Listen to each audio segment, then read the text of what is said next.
आगे सभी लोग सभी लोग आगे बोलिए। कामन धाम की जय, भोजन थाली तीर्थ जय। देखिए, जिस पावन धरा पर इस समय आप सभी लोग आए हैं, इस पावन भूमि का नाम है भोजन थाली।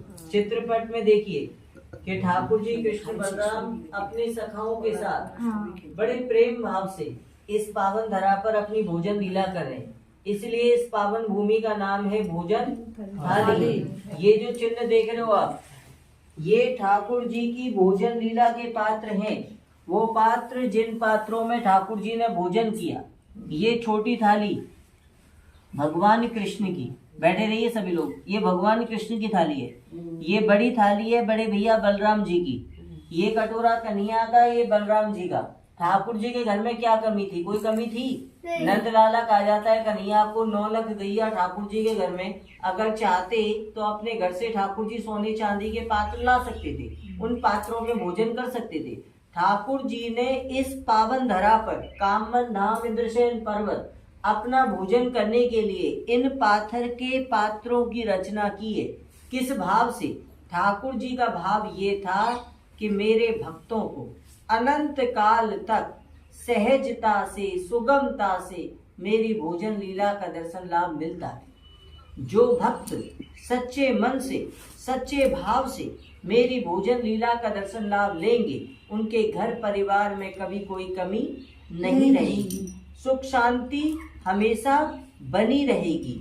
ये भाव था, ये भाव है हमारे ठाकुर जी का, भक्त वत्सल भगवान, तीनों लोगों के स्वामी द्वारकाधीश का। इस पावन धरा पर अपना भोजन करने के लिए इन पाथर के पात्रों की रचना करने के निमित्त ठाकुर जी ने अपने दिव्य हाथ का दिव्य स्पर्श किया है। और ठाकुर जी महाराज के दिव्य हाथ के दिव्य स्पर्श से ये 2 दिव्य थाली प्रकट हुई है।